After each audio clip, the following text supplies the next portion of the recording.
Bonjour Philippe Boxot. Bonjour Bernard. Vous êtes médecin légiste, vous avez donc publié aussi toute une série, 3 voire 4 ouvrages sur votre métier où vous nous racontez des cas qui sont assez surprenants, assez étonnants parfois, hein, qui montrent que votre métier n'est pas du tout un long fleuve tranquille. Non, on ne peut pas dire. Et alors le public aime bien, il faut reconnaître, et c'est assez normal, c'est pas nouveau dans le fond d'une certaine manière. Moi qui suis un lecteur de Maigret, peut-être ça date un peu. Mais il est belge aussi, il vient de la même région que moi. C'est juste, il est liégeois. Tout à fait. Mais il y a aussi un médecin légiste, c'est le docteur Paul qui intervient. Un médecin légiste français. Ouais. C'est l'affaire Petiot, etc. Oui, un grand médecin légiste très connu. Voilà, il a existé. Il a vraiment existé. Si maintenant on prend le docteur Paul, en fait, il imite le nom d'un vrai médecin légiste qui est intervenu dans de grandes affaires françaises comme l'affaire Petiot. Mais je pense que depuis l'époque de Maigret, il y a eu quand même pas mal de nouveautés technologiques dans votre métier. Comme tout, c'est devenu sans doute assez technologique. Vous pouvez nous dire, en quelques mots, quelles sont les grandes nouveautés depuis le XXe siècle? Eh bien, je vais vous décevoir parce qu'il n'y en a pas eu tant que ça. En 1911, à peu près, on a découvert les empreintes digitales. Enfin, on les a découvertes. Elles existaient depuis 1870, mais le temps que la communauté scientifique les accepte, il a fallu un peu de temps, surtout en France. En France, au départ, on ne les a pas vraiment appréciées, mais en 1911, on a volé la Joconde. Et à cause du vol de la Joconde, on s'est rendu compte, et le public s'est rendu compte de l'efficacité que ça pouvait avoir pour identifier quelqu'un. C'est la première fois que quelqu'un laissait sur une scène de crime une trace qui était identifiable. Voilà. Donc elle est devenue, les empreintes digitales sont devenues une technique complètement extraordinaire qui existe toujours aujourd'hui. Et puis c'est vers les années 80 que l'on a redécouvert une technique qui existait mais qui avait été oubliée. Elle avait été créée par un Français, par un vétérinaire français qui s'appelait Ménien, qui avait créé, ou trouvé le moyen plutôt, d'identifier le moment du décès grâce à des insectes. C'est ce qu'on a appelé l'entomologie médico-légale. Elle a disparu pendant tout un temps et on l'a redécouvert après la Deuxième Guerre mondiale grâce à un Belge, un Liégeois, et c'est pour ça que j'aime bien en parler aussi. C'est un Liégeois qui a ramené ça à l'ordre du jour, il s'appelait Marcel Leclerc, et c'est une technique qui aujourd'hui, point de départ français et puis remise en application belge, est utilisée partout dans le monde. C'est la meilleure technique que l'on ait pour dater le moment d'un décès. Pas à l'heure près, mais au jour près, ce qui est exceptionnel. Et puis, l'ADN. Voilà, c'est ça, les technologies génétiques. 1900, fin des années 80, début des années 90, l'identification génétique est devenue la chose la plus importante. En général, quand il y a une nouvelle technologie, c'est clair qu'il se pose des questions éthiques, des questions juridiques, des questions de normes, comment réguler tout cela. Et j'ai l'impression que en médecine médico-légale, il y a quand même pas mal de parties prenantes, si on peut dire. Il y a le médecin, il y a la victime, et puis il y a les proches de la victime. On dit d'ailleurs souvent que les proches ont besoin de savoir pour pouvoir faire leur deuil. Mais bon, tout ça doit se faire, me semble-t-il, dans ce qu'on peut appeler le respect de la paix des morts, ou le respect du cadavre. Comment est-ce que cela s'articule-t-il dans votre profession? Le mort, globalement, il s'en fout parce qu'il est mort. Donc le respect du mort, ça nous intéresse nous plus que lui, puisque lui, de toute façon, il n'en saura jamais rien, il est mort. Donc ça, c'est une première chose. Et je trouve que le respect du mort passe aussi par le respect de sa famille. Tout autant que la famille ne soit pas en cause dans le mécanisme de décès du mort. Parce qu'on a quand même 80% des gens qui se font tuer, qui sont tués par un membre de la famille. On ne compte plus le nombre d'hommes qui tuent leurs femmes. Les femmes, moins. Elles ont compris que le divorce existait, elles sont beaucoup plus malignes que nous. Mais les hommes, en fait, tuent beaucoup. Et donc, quand on parle du respect de la famille, il est de toute façon important, et je dirais même si l'auteur est un membre de la famille. C'est une chose qu'il ne faut pas avoir à l'esprit quand on travaille sur un mort. Donc, le respect du mort passe par rechercher la cause des décès, l'identifier, et permettre ainsi, non seulement si lui est mort tué par quelqu'un, que l'auteur soit condamné. C'est quand même le but. Si quelqu'un un jour me tue, moi je veux qu'on m'autopsie pour que l'on puisse éventuellement condamner le salaud qui m'a tué, soyons clairs. Et puis pour la famille aussi. J'ai beaucoup de familles qui m'écrivent pour l'instant en me demandant si je peux les aider, même 20 ans plus tard, pour tenter de découvrir pourquoi leur proche est mort. Ils n'arrivent pas à passer outre cette question, est-ce que ce que l'on m'a dit est bien vrai? Est-ce qu'on a bien fait tout ce qu'il fallait? Est-ce qu'il n'est pas mort du fait de quelqu'un d'autre? La semaine dernière, j'ai des Français qui m'ont écrit à propos de leur père, qu'on a trouvé mort pendu, et ils sont persuadés qu'il n'a pas pu se pendre. Pourquoi? Parce qu'il était à genoux devant un radiateur. Or, effectivement, on peut se pendre à genoux, mais personne ne leur a jamais expliqué. Donc il y a, vis-à-vis des familles, une certaine démarche à avoir pour qu'ils puissent effectivement faire leur travail de deuil. Alors, ce n'est pas manquer de respect à un mort que de l'autopsier, C'est manquer de respect à un mort que de l'autopsier d'une manière qui ne soit pas respectueuse. Qui ne soit pas respectueuse du corps, qui ne soit pas respectueuse de ce qu'il a été. Ça, oui. Mais l'autopsie en soi n'est certainement pas un manque de respect. Oui. Mais quand vous faites une autopsie ou quand vous récoltez des traces ADN, forcément, vous avez un impact sur la vie privée de la victime et puis aussi de la famille, puisque l'ADN révèle pas mal de choses sur la parenté. Nous, ce que l'on fait, c'est identifier la personne. On ne fait pas de croisement. C'est-à-dire que je fais parfois, oui, c'est vrai, tout comme ça, vous avez raison. Parfois, pour identifier quelqu'un, si je n'ai pas son ADN, je prends l'ADN des parents, papa et maman. Et là, vous avez raison, j'y pensais pas, mais c'est juste. On pourrait très bien se rendre compte que papa n'est pas papa. Et ça nous arrive régulièrement. Et à ce moment-là, on se tourne vers maman pour savoir s'il n'y a pas eu, à l'époque de la création de l'enfant, s'il n'y a pas eu une glissade qui permettait d'expliquer que l'ADN ne soit pas le bon. Ça nous arrive de temps en temps, oui. Donc, effectivement, on va révéler des choses. Mais ça reste dans le secret du dossier d'instruction. C'est-à-dire que ce n'est pas révélé. C'est révélé si le membre concerné, qui ne sait pas qu'il est concerné, de la famille, va voir le dossier, qu'il a un accès, il sera au courant. Mais sinon, c'est le genre de choses qui ne transpirent pas. Ce n'est pas le genre de choses qu'on va révéler. Quand je découvre ça, c'est sous le sceau du secret que je me réfère au magistrat et que je lui dis « écoute, on a un problème, c'est pas le père. C'est pas pour ça que c'est pas l'enfant. » Donc ça voudrait dire, selon vous, il n'y a pas de risque de ce qu'on peut appeler le profilage génétique à partir des analyses que vous faites. On se souvient quand Lombroso, au XIXe siècle, cherchait le gène du crime. Est-ce qu'il n'y a pas un risque de tout d'un coup de déraper, de se dire telle caractéristique génétique semble montrer que la personne... Césare Lombroso, c'est une belle époque. Hein. Avant lui, il y a eu Le Gall, qui avait inventé l'histoire selon laquelle les bosses du crâne traduisaient les caractéristiques de l'individu. C'est juste une horreur. Enfin, Lombroso, je déteste. Hein. C'est le délit de sale gueule, j'aime pas ça du tout. Ce que nous paraissons n'est pas ce que nous sommes. Mais enfin bon, voilà, ça c'est un autre problème. On fait du profilage, ça veut dire que le seul profilage que l'on fasse pour l'instant, encore que ça évolue un peu, c'est d'identifier quelqu'un sur base de gènes qui ne sont pas codants. Ça veut dire que quand on recherche l'identité génétique de quelqu'un, nous, sur le plan criminalistique, on ne cherche pas le phénotype. On ne cherche pas la couleur des yeux, on ne cherche pas la couleur des cheveux, on ne cherche pas s'il a une tendance à l'obésité, à la calvitie, son origine ethnique. On pourrait, et on le fait, chercher évidemment le sexe. On utilise l'amylogénine, c'est un gène qui nous permet de savoir le sexe de l'individu. C'est le seul aspect phénotypique que l'on cherche. Mais depuis 2024, on est autorisé à faire du phénotypage. Ça veut dire que toutes les caractéristiques que je viens de vous donner, donc la couleur de la peau, la couleur des yeux, la couleur des cheveux, la tendance à l'obésité, à la calvitie, tout ça, on peut le chercher. Mais on ne le fait pas. D'abord parce que ça coûte très cher, et ensuite parce que ça ne donne qu'une probabilité. Je vais vous dire, par exemple, eh bien, la personne que l'on cherche, qui est éventuellement l'auteur d'un crime, qui a laissé une goutte de sang ou une tache de sperme sur les lieux d'un crime, eh bien, il a 80% d'avoir les yeux bleus. Oui, mais alors ça veut dire qu'il a aussi 20% de chance d'avoir les yeux bruns. Ben, ça ne nous sert plus à rien. Ça ne sert plus à rien. Au contraire, c'est pire, parce qu'on va dire aux policiers, il a 80% de chance d'avoir les yeux bleus, il y a toutes les chances qu'ils cherchent après quelqu'un qui a les yeux bleus et qu'ils excluent tous les gens qui ont les yeux bruns. Donc on risque même de passer à côté de l'auteur.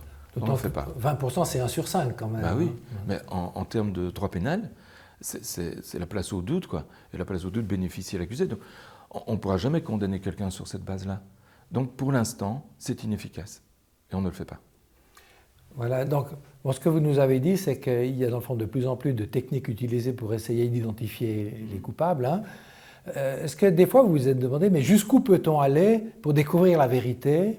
Est-ce qu'il y aurait des limites qu'il faudrait ne pas franchir? Ou est-ce que c'est vraiment une question qui est de la pure science-fiction?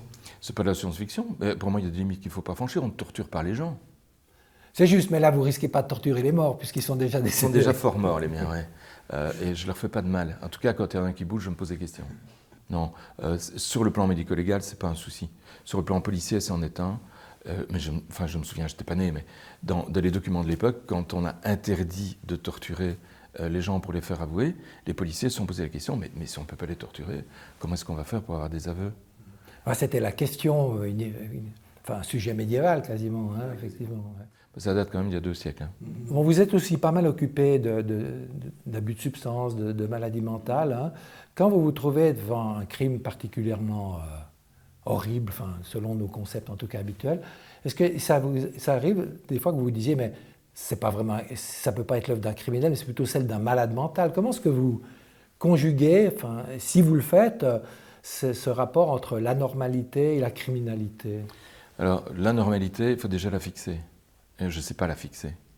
Il y a des gens qui tuent leurs femmes, c'est souvent des hommes, hein, c'est rarement des femmes, qui tuent leurs femmes par abus de coups de couteau. 56, mon record. Le record que j'ai connu, c'est 112 coups de couteau pour tuer une personne. Autant dire qu'elle était déchirée. Hein.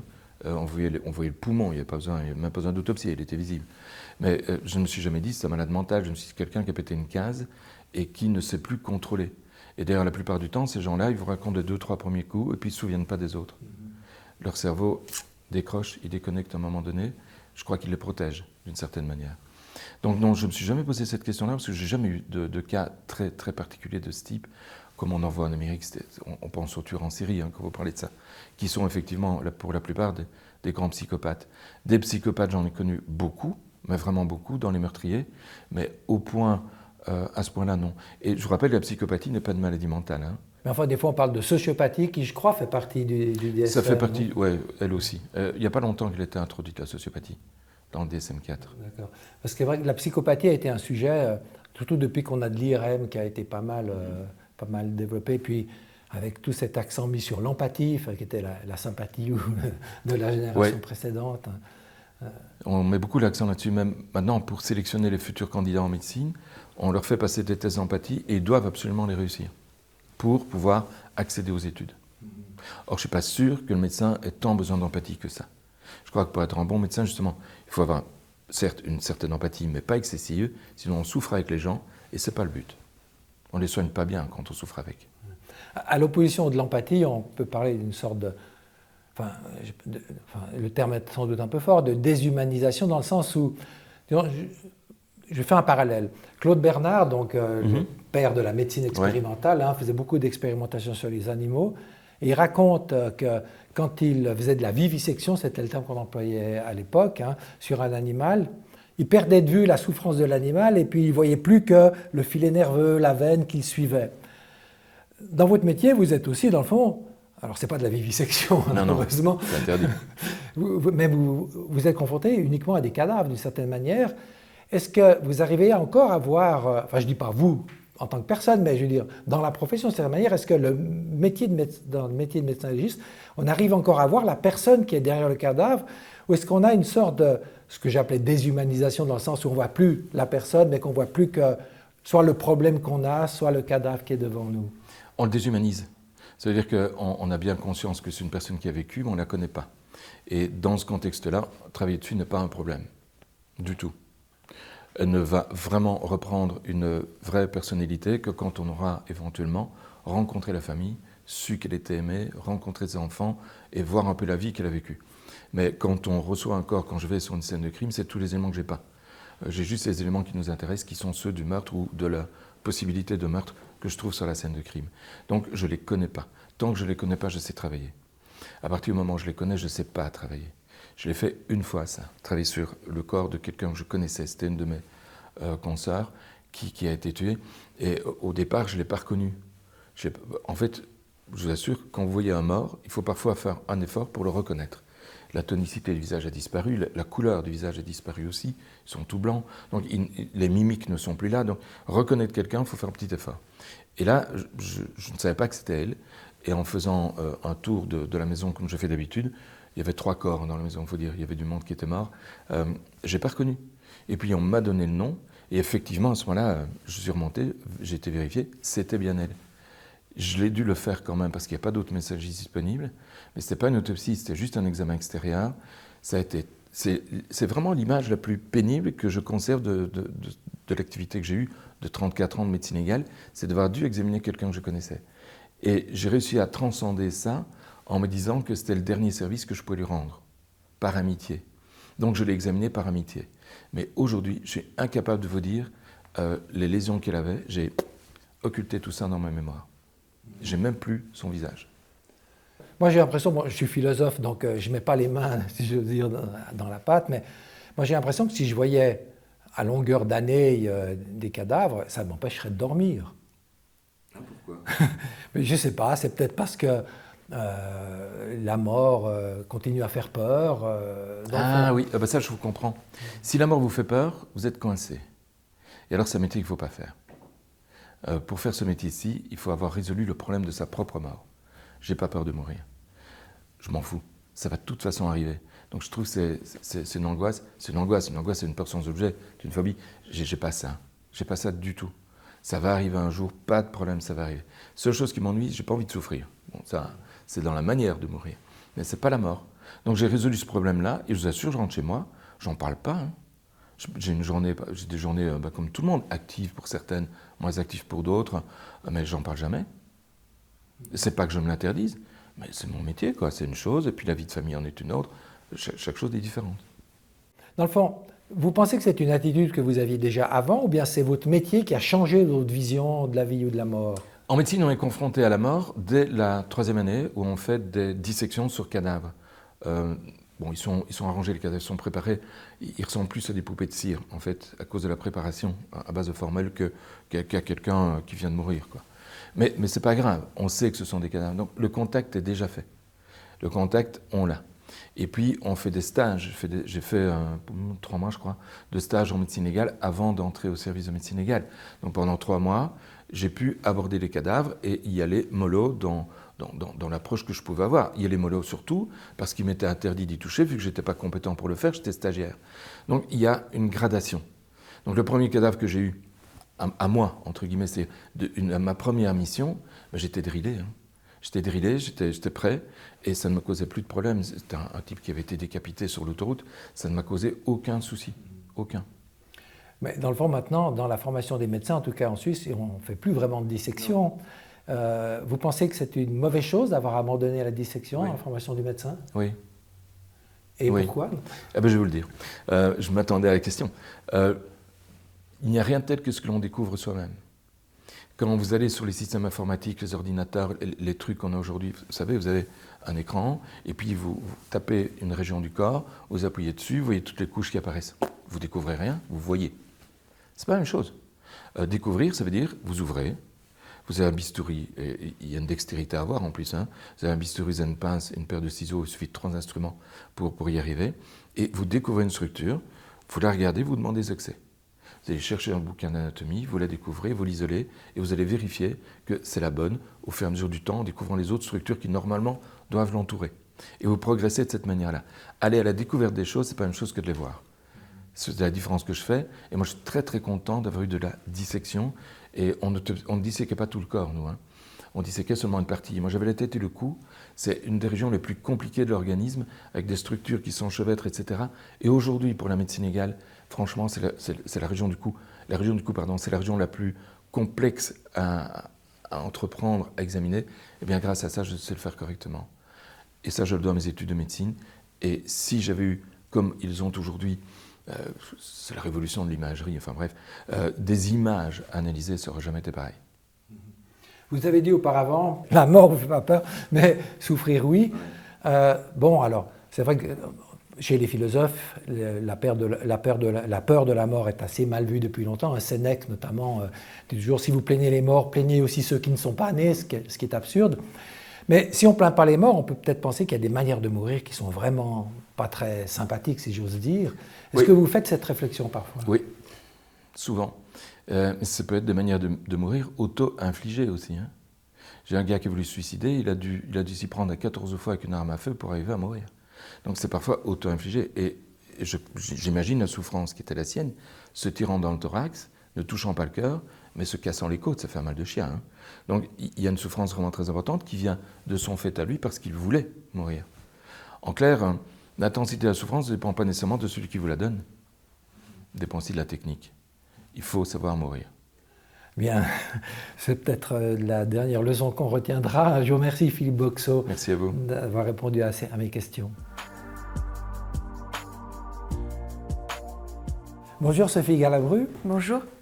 Merci d'être venue ici. On vient d'entendre Philippe Boxeau nous parler de son métier de médecin légiste qui est assez fascinante, peut-être surtout pour des philosophes où on n'a pas l'habitude. Hein. Et ce qui est intéressant, c'est que ça nous questionne aussi sur le sens de la vie humaine, en fait. Hein. C'est ça qui est un petit peu en jeu. Qu'est-ce que vous en pensez? Tout d'abord, je pense qu'il faut rappeler que c'est un médecin qui a qui est un médecin finalement de la violence, parce qu'il est tout de suite assimilé à l'univers de la mort, mais c'est aussi quelqu'un qui peut fréquenter les vivants pour établir parfois la cause de lésions, de blessures ou de coups.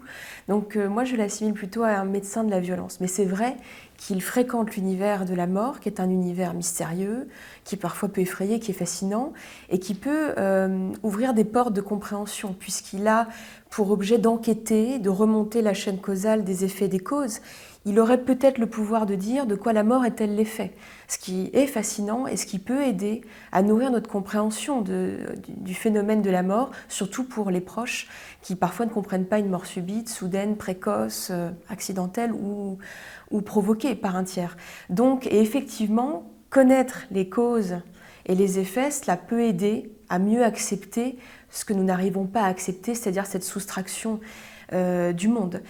Après, c'est également un métier qui est un auxiliaire de justice et de vérité judiciaire, et qui est extraordinaire en ce sens-là, parce qu'il pourrait éviter qu'un prévenu, par des mensonges habiles ou vraisemblables, échappe en toute impunité à une sanction. Et à l'inverse, il permet peut-être qu'une victime, d'une erreur judiciaire éventuelle, que quelqu'un soit faussement accusé, il lui permet de rétablir son innocence. Donc en ce sens-là, il contribue à la vérité judiciaire et c'est un métier donc extraordinaire pour tout cela, et d'autant plus avec les quelques avancées techniques et technologiques qui ont eu lieu et puis qui vont sans doute encore avoir lieu. Après, c'est un métier qui soulève, qui à mon avis est confronté à des problématiques. La première qui est pleinement interne à son métier d'enquêteur scientifique, qui est la question de la neutralité ou de l'objectivité scientifique. Il est censé avoir une approche pure et factuelle. Il est censé approcher des faits de manière absolument objective et scientifique. Pourtant, ça reste un médecin, et comme tout médecin, il a une approche fondée quand même sur une part d'interprétation. Pour la simple et bonne raison qu'il ne peut pas examiner peut-être de manière complètement exhaustive tous les faits. Il doit avoir un travail de tri, de faire émerger certains faits, de les trier, puis de les qualifier aussi, de les caractériser. Et pour faire émerger et trier ces faits, il peut avoir des filtres, des processus conscients ou inconscients. Il y a au moins 3 filtres qu'on peut repérer. Il y a d'abord les questions aussi policières ou de l'enquête qui peuvent orienter, alors parfois à bon escient, parfois peut-être, dans certains cas, ça pourrait égarer ou faire perdre de vue une piste intéressante, mais en tout cas, il y a la question de l'orientation judiciaire et policière. Ensuite, il y a la question des circonstances. Est-ce qu'il doit y prêter attention ou se concentrer uniquement sur le corps ?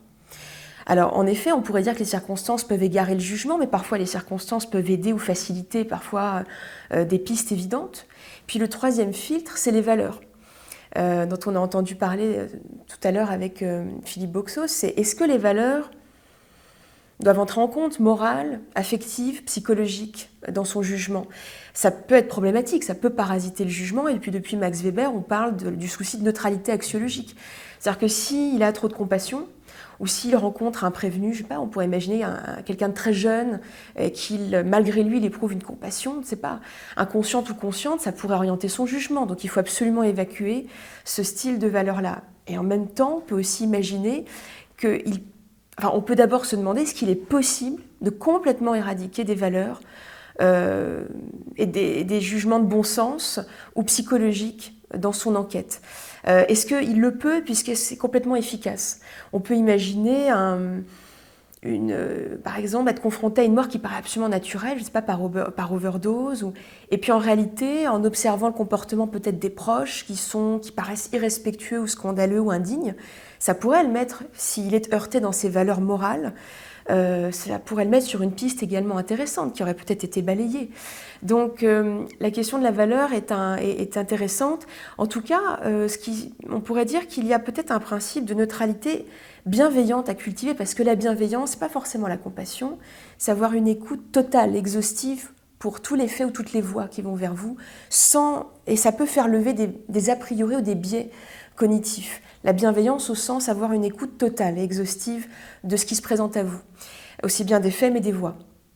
Le deuxième problème qu'affronte à mon avis ce métier-là, c'est pas ce métier-là, c'est plutôt ceux qui surinvestissent la médecine légale peuvent peut-être affronter un problème existentiel et philosophique, c'est qu'ils pourraient se prendre à croire qu'ils comprennent complètement le phénomène de la mort.